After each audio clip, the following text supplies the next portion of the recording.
because those are the people that represent all of us, right? Those 30, 40, 50 people that are going to Capitol Hill, that went to Capitol Hill earlier this week, they represent all of us. And historically, PPI has done such a great job of making, it's an application process. Yeah.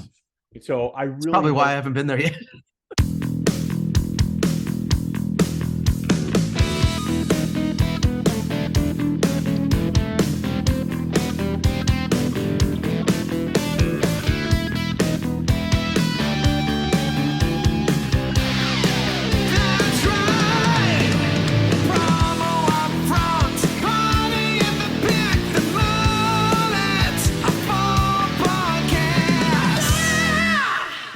So rock me, Kirby, like a wagon wheel. Rock me, Kirby, any way you feel. Hey, Kirby, rock me. Rock me, Kirby, like the wind and the rain. Rock me, Kirby, like a southbound train. Hey, Kirby, rock me. And that's how we start episode number 153 of the Promo Upfront podcast. I'm one of your hosts, Bill Petrie. Let's call him the legendary leader of Lee, the one and only Kirby Hasseman. Kirby, how the work hard are you? You know what? I'm doing well, man. Just got back from a quick little golf trip with buddies for a fundraiser event in Indianapolis. And so that was really good. Always good to kind of recharge and have some fun with that. Also good to be serenaded by Darius Rucker, aka Bill Petrie, as I start out my day. So I'm doing well, buddy. How about you? Doing good. Had a come back from the Big Slick weekend. I have a feeling we're going to talk about that, and had a really great time there, and shaping up to be a beautiful weekend, and pretty excited about that. But when I was traveling, there's a lot of things you always see that have commonalities, and Kirby, it got me to thinking. I have a quiz for you to start off today. Oh, okay. That's right. Okay. A cold quiz. I want you to tell me what these things have in common. Okay. Okay. Navy Federal Credit Union. You've heard of them, right? Okay. Yeah. Ernest and Julio Gallo Winery. Heard of them. 20th Century Pictures, Ryder Truck Line, and Warner Brothers Cartoons. What do all those things have in common, Kirby? Well, that's a tough one. You can say you don't know. It's okay. I'm springing this on you. Yeah, they want to be eco-friendly. I don't know. Nope. They all started in 1933, which makes them 90 years old this year. And I'd like to add one more company to that illustrious list of organizations, and that'd be our good pals at Shepenko. That's right, Kirby. 1933 marks the 90th anniversary of America's favorite pencil company, Shepenko. How have they accomplished this? I'm glad you silently asked me. They have been delivering, they do what they say all the time. They always do that. They deliver quality merchandise at a fair price. They always go the extra mile for their distributor partners, and they only sell to the promotional products industry. They're 100% focused on it, and they truly care about the success of distributor clients. Now, Kirby, you don't last. Whoa, what the hell was that? It happens. Wow. Yeah, a little cough there. Kirby, you don't last almost a century as a fourth-generation family-owned and operated business without doing things the right way. Now, do you? No, you certainly don't. Not for that long a period of time. And I think one of the things you said there was that they say what they're going to do, and then they do what they say. And I think that we just need more of that in the world today. We do. And so the idea that we have partners like that in Shepenko is really, really awesome. Yeah, absolutely. Kirby, you are spot on as always. Now, Shepenko and the products that they manufacture have clearly stood the test of time. The products and the people are simply the best. Alex Mokes, Dan Towns, Daniel Towns. It's a great, great business with great people. So we invite you to head over to the newly redesigned Shepenko.com and get started on your next project. All right, Kirby. So today, this is episode number 153. You have the honor of doing the upfront section. Why don't you go ahead and start us off? Yeah, I think the headline today really is promo for good. This past weekend, I just mentioned that I was at this golf outing, and it was a golf outing raising awareness and raising funds for the Boys and Girls Club of Noblesville, Indiana. They raised over $75,000 for the event. And, one of the things that you see is like, oh my gosh, it's a well-run event, and you see merch everywhere, and there's sponsors, and it was one of those events that's really done right. And got me to thinking about another event that's done really, really right, and that I got to follow along on social media, and that's the amazing event that is Big Slick. And I Yeah. saw a post from our buddy David Schultz talking about Yep. the specific merch and how they Yeah. raised, I think, if I'm $181,000 just from merch. Like they raised like three Yep. and a half million. But Right. it looked like an amazing event. I know you were at the event, so I wanted to kind of give you the floor and give you an opportunity to talk a little bit about how it went. You're not going to give me the floor, Kirby. I demand it. I will take what is mine. The floor is mine. No, I'll tell you what. Big Slick is something that I know Mandy Rudd's been involved with, and David Yes. Schultz in our industry. Joan Keckner has been involved in it as well, who's also in the industry since its inception. This was year 14 of Big Slick, and it's grown and grown and grown and grown. And over the course of the entire history of the event, they've raised over $21 million. And you mentioned this past weekend, it was $3.5 million. So you Wow. can see the growth there. It was really amazing. But just from a promotional products perspective, what was really interesting to see, and I know you've supported it with merchandise purchases, even though you haven't gone, I have for years as well. And what you end up seeing are these people walking all around downtown Kansas City wearing Big Slick stuff. And it Yeah. could be from this year, it could be from last year, it could be from Big Slick at home during COVID, it could be from even before that. And so to see that was really cool. So it's this walking billboard for this event. So if you don't know what Big Slick is, you're going to see enough of it just walking around, the perpetual Yeah. walking billboard we always talk about in our industry. You're going to see it walking around to the point where I got to figure what the hell is Big Slick, and you're going to Yeah. find out about Right. it. I mean, they had caps, drinkware, lip balm, slippers, badges, a celebrity signed guitar, and of course, what we've been just talking about, the T-shirts. And like I said, almost $200,000 in the revenue was derived directly from merch sales. And so I did, we don't talk about what we're going to talk about on this podcast before we record. And so I actually had this as a topic as well. So we're Sure. hitting it twice. So what was it like from your perspective, seeing it from a distance? Yeah, I mean, there's no, I knew that I was doing this golf thing, and so I knew early on I wasn't going to be able to go. So I knew the promo FOMO Right. was going to be real.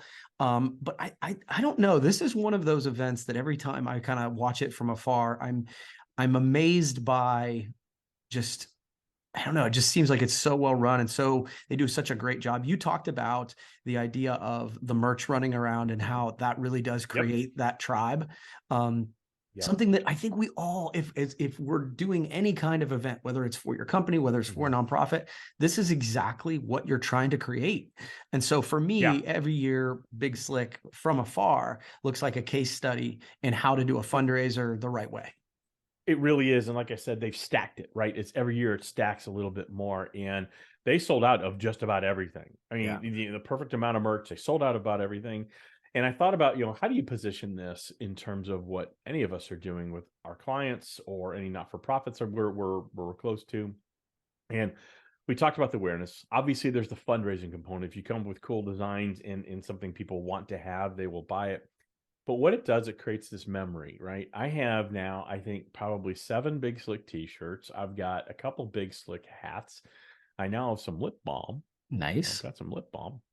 Um, but what it does, when you put that back on or you're looking for something to Yeah. wear, it brings you back to that moment. We talk about music being a time machine. It can take you back Right. to a certain place in time. Well done branded merchandise can do exactly the same thing. It can take you back to that event. If I was wearing my Big Slick shirt today, I think about the weekend. I think about the people I was with. I think about the show. Most importantly, I think about the $3.5 million raised for those kids for cancer research at Children's Mercy Hospital in Kansas City. So Yeah. really cool, very well run. It's an entire group of volunteers that do this, and obviously all the celebrities come out and support it in a huge way. In Kansas City, if you don't know anything about Kansas City from a distance, it seems like it's just a pedestrian Midwest city. There's something weird in the water there, and I mean weird in a good way. The people that come out of Kansas City, the celebrities that come out of there, have such an affinity for their hometown, and it shows. The people who Mm. live there have an affinity for their hometown, and so that was really cool to see as well. So Well, and And let really me jump kudos to everybody. and real Yeah, quick, jump. just to jump in, the idea that they did a job that I don't think we always do. When Yeah, David did that post talking about the specific amount of money raised just from merch, that is right. something that, again, I don't know that we always do a great job of tracking. It's like, oh, hey, we've No. got that, we did this amazing fundraiser, but this much came specifically from branded merch. If you want to create a case study within our industry, that those are the kind of data Right. points that you kind of need. And man, that's impressive. Yeah, for once, it's not a way it felt good and it looked really cool. It's here's actual line item Yeah. donations. Good stuff, Kirby. Glad you brought it up. Hey, distributors, I got a quick question for you. Is your marketing working? And if you don't know, that's a problem. Yep. And if you don't know, you want to reach out to our pals over at Promo Pulse. They can help you consistently amplify your sales through stunningly beautiful outbound marketing. It's so easy. You can customize it, set it, forget it, customize it, set it, forget it. You do it twice probably in 5 minutes. That's right. So learn more at promopulse.io/amp. Okay, Kirby, why don't we shift gears a little bit? Okay. This week has been the North American Leadership Conference Mhm. in Washington, D.C., and seen a couple posts about that. But I think more importantly, at least from my perspective, something that's near and dear to my heart, something I've been a part of 8 of the last 10 years, wasn't able to go this year. Unfortunately, I was selected to go, but unfortunately had to back out, was LEAD, which if you're not familiar with LEAD is Legislative Education and Action Day. And what that is, it's a day where promotional products professionals go to Capitol Hill. There's appointments set, and you get to meet with the people who are running the federal government, not generally the congressmen and the senators, Congress people, I should say, congressmen and women and senators. Generally, it's their staffers, but trust me, they're the ones really running the country because they're all very sharp. I want to know from your Mhm. perspective, Kirby, one of the things I feel very passionately about is I think one of PPAI's jobs, the industry association job, is to advocate for the industry. Yep. And this is such a tangible case history of that. I want to know what you think about it from your perspective. Yeah, we've talked about this, I think, some in the past, but I agree with you. I think that this is one of the most important jobs that PPAI has. Like a just Yeah. period end. I think the idea of them advocating in all kinds of ways is one of the things that they can do probably better than any of us can do individually. And so Right. the idea that there is a coordinated effort to sort of come upon Washington D.C. to do this with not Yeah. only like with amazing folks in our industry. So thank you to all the people who've done it, but Oh, also I yeah. think with a coordinated message. I think that it's from what I understand, and you've done it, I have not, but there's at least the base of, hey, this is we're all going to tell it from our own perspective. We're all going to have the different ways we say it, but these are the points we're going to try and get Right. across and let people know about this, the power of small business and how our industry Yeah. affects that and all that sort of thing. And so from my perspective, I agree. We have talked about this in the past, and I think it is under thanked, Yeah. underappreciated. Underappreciated. There you go. It is an underappreciated thing that I think many of the leaders, not only at PPAI, but those who volunteer their time do. And I just think it's awesome. Yeah. And I want to take a little bit of a different direction because we have talked about this before. So, Yeah. number one, it's not just advocating for the promotional products industry, it's really advocating it. Most people on Capitol Hill, when you spend a few minutes with them, they understand the power of branded merchandise, how it can be a force for good, how it helps how most of them get Yeah. Got elected to elected. office, quite frankly. So it's really more about the value of small business. It's making sure that the laws are written in such a way that it's favorable to small businesses flourishing in our industry as independent contractor status and things like that. Yeah. The direction I want to take, though, that we haven't talked about is I really hope PPAI continues to, as we get back to normal, right? Because it was virtual for a few years because Yeah. of COVID, and I did a virtual one, and that was weird. Sure. It's always all those things are weird when you do it virtually. I really hope PPAI continues to make the vetting process stringent in terms of making sure that the right people are going and they're going for the right reasons, because those are the people that represent all of us, right? Those 30, 40, 50 people that are going to Capitol Hill, that went to Capitol Hill earlier this week, they represent all of us. And historically, PPA has done such a great job of making, it's an application Yeah. process. So It's probably why I haven't been there yet.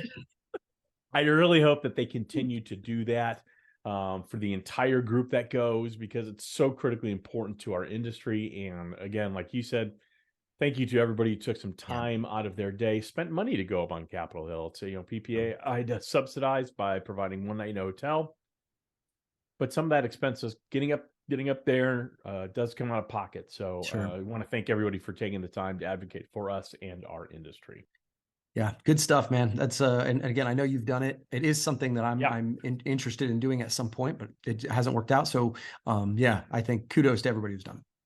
absolutely. All right, Kirby, got another topic for us on the Kirby wheel of topics. Why don't you go ahead and spin it and Okay. see where it lands? Okay. Where'd it land? So gig workers. All So right, the gig gig economy. workers get 5 gold stars from all of Okay. us, apparently. So apparently there's become such a prevalence of 5-star reviews on all the apps that we use, whether it's Uber or Lyft or Airbnb, that Mm-hmm. it's starting to render customer reviews virtually meaningless. The Wall Street Mm-hmm. Journal has done a story about this, and they're talking about the difference, and they're actually, like, some of these apps make it harder Yeah. to leave a lower than 5-star review. In other words, if you say, Mm-hmm. hey, you don't leave a 5-star review, they'll actually ask follow-up questions like what went wrong, which again, Right. if you're just trying to leave a review, it makes it actually harder. So sometimes either you're going to give the 5 or you're not going to give it at all. It said Right. Airbnbs in the US average a 4.7 score, which is pretty high. And Yep. so I guess my question to you, average Uber passenger score is 4.9. The question really is, are the reviews becoming meaningless? 1,000%.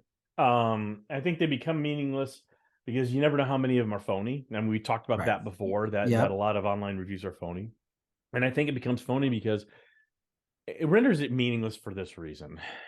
We joke a lot privately on this podcast as people that people are terrible. We always joke about that. But Yeah. honestly, people are nice. Generally, people are Yeah. nice and they don't want to hurt other people's feelings. And so you kind of have this rationale when you're mashing that button, as the kids would say, to give a review.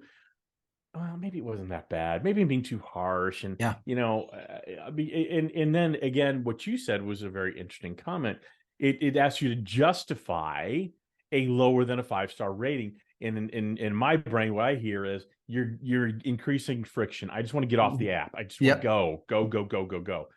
So I've kind of become somewhat that person. So I'm either a 5-star rating or 3 or below. I don't give 4-star ratings. Hmm. So if it goes, everything goes according to plan and everything's fine, 5s is fine. I don't mind.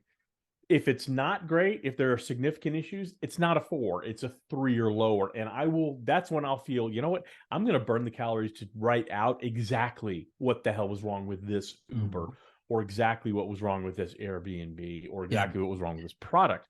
So, everybody wants feedback, and that's a wonderful thing. I crave it. You crave it. We crave it as business owners. Yeah, for sure. But I want feedback that's going to be productive. I want to know when I'm doing well, but I also want to know when I'm not doing well. And the worst thing you can have happen is zero communication. I mean, I Yeah. can't imagine having a client where you're working with and they just stop communicating to you. So that's what these things try to avoid, that they try to keep that communication line open so that they can improve services. But generally, unfortunately, I think it's become kind of meaningless. Yeah. So, and the other thing I would say, so, and it's kind of interesting because I have 2 sides of this perspective because of our experience running Airbnbs, right? Sure. And so, yeah, obviously, having a high score is really important because Airbnb creates what's called a superhost program, and Right. they show those superhosts first. So there is a marketing advantage to being a superhost. Amy does all the work on that. But what was always kind of frustrating to us is the impact a lower rating will give you. It's like that 3 or that 4 seems to carry more weight in your overall 100%. thing than you have, 200 5-star ratings and one rating that's a 3 or a 4, whatever it is, and it Right. really drops you down. It's like, well, okay, I think So all it's of not those, so it's not weighted. It's not weighted equally from it what your doesn't experience feel has like it. been. Yeah, it doesn't feel Okay. like it. And so it's like, I think those 3-star reviews are great. That's fine, like you said, but it shouldn't, one of those Yeah. shouldn't outweigh 200 of the others. Mm. And it's like, okay, we want the feedback, but I also don't want it to jack up our business because one Right. person was just having a shitty day, right? Like, so Right. I think that the ratings, I think, I don't know that they're meaningless, but I do understand that I at least look at them with a little bit more Yeah. A grain of skepticism than I salt. did. Yeah. Well, Yeah. the other part of it too is how these things are calculated are different by business. So there's no Mm, uniform code or standard. yeah. So, and I would like to take this opportunity. I would like to invite the CEO of Airbnb to join us on this podcast next week and explain how this is calculated. And then the following week, we're going to bring the CEO from Uber on. And then 2 weeks after today, we're going to have those two debate. We're going to come. I'm just kidding. But no, We're doing none it of would be that. nice. No, no, no. But I do wish there was some sort of uniformity. And I do think, look, if you have 10 ratings and you have five of them are 5 stars and 5 of them are 0 stars, then your rating should be 2.5. Every rating should have an equal measure. Right. So if that's not what it is, that's a problem. So it just feels, yeah, I agree with you. Yeah. It's just It feels like again, reviews are important. And I think that, like you said, we want the feedback, but like, it's the reason, like, I take Google reviews a little bit more seriously than I right. do Facebook reviews, because I have multiple Facebook reviews of Hossman Marketing that are spam, and they're cryptocurrency. Right. They've never done business with us. There's no way to take them down, or at least it's hard to take them down. You got to burn a lot of calories, which, and so it's like, I think so many times it's just making me more skeptical. Maybe we've just reached a tipping point where we do need some sort of standardization that companies adopt. I don't want that federally regulated. I'm just saying it'd be cool if service-oriented companies just kind of said, here's what it looks like, and let's be transparent. Here's how it's all calculated, so we all know what we're doing. Now, speaking of tipping points, as I transition to our next topic, I am pissed off, Kirby. I am angry. I am really, really, I've hit my tipping point on tips. I hate the tipping culture that we have become. I am so irritated. Every time I turn around, whether I'm getting pizza delivered, whether I'm picking up a coffee, whether I'm everywhere I'm getting a beer at the ballpark, there's a tip line now. There's a suggested tip line every single place I go. I go to drop off my dog at daycare. When I pick her up, there's a line for tipping. They didn't drive there. They're not delivering the dog to me. Yeah. I think we've hit we are so over tipping as a society. And here's where it's really the problem. We are now paying workers as little as possible because they are being promised tips as part of their compensation that may or may not happen. So what was traditionally like restaurant workers and bars and things like that generally rely on tips as a significant source of their income. We've now decided to apply that to just about anything where someone touches your order. So if you're standing in line at Starbucks at a hotel in Kansas City, for example, last weekend, and maybe you get a Danish of some sort of flaky pastry, there's a tip line. Because I stood in a line, there's now a place for me to tip because they handed me a flaky pastry. Yeah. Kirby, I'm over it. I think we need to get away from the tip society, pay people a fair and living wage. I will be fine. Raise the prices. I don't care. I'm tired of feeling guilty because I'm not tipping somebody for something that I'm doing myself. Yeah. Thank you. It's good. I like it. So yeah, I actually think that this is, so obviously if you have waited tables and that sort of thing, there are certain, as you said, bartenders, those kind of folks that they're making 90% of what they make through tips. Right. Because and I know that. Just go ahead. Go Let ahead. me interject. I know that. And for those workers who historically make, they're allowed to make below minimum wage because of tips. I always tip 20 to 25% because I know that's it. I'm talking about your standard issue workers who are handing me a Danish. Yeah, no, and by the way, I agree, and I think, and I could be wrong on this. This would be interesting to hear from folks who more live in the finance side, but I actually think that this is more like sort of the credit card companies kind of doing this because it's the default, right? Like there are, I'm sure, distributors out there that if they're utilizing a certain credit card thing, it just automatically creates that additional line, or you have to actually program it to not do that. So yeah, I actually obviously I agree that I shouldn't be paying a tip for somebody who didn't provide a specific service. I'm just paying for the thing I ordered. But I wonder if it's not necessarily the Danish company, but more the credit card piece of it. I could be wrong on that. I could be. Well, I don't know if you're right or wrong, but I'll tell you, I don't care, because what you're telling me as a business owner, if I am going to your local pizza place and I didn't choose delivery, I am getting in my car and I'm picking it up myself, and there's a line that says tip, you need to figure out your shit, because I don't want to feel bad picking up my own pizza. Yeah, no, and I don't, and that's what happens. And what it tells me about you as a business owner is that you're not paying your people enough. If you're asking me to tip for things I shouldn't be tipping for, you're telling me you're not paying your people enough. And I've got a big issue with that. I really do. I mean, I think less of your organization. Again, I understand, like, if someone delivers a pizza, that's providing me a service. DoorDash, that's providing me a service. I'm lazy. I don't want to go do it. But if I'm standing in line and I'm behind 6 people and I finally get up there and I get my flaky pastry, I am absolutely not tipping you. Yeah. If I'm picking up my dog from daycare, I'm not tipping you. Yeah. You charged me X amount of dollars for the product or service, and you didn't do anything other than provide the product or service you're supposed to. Yeah. So I got no argument.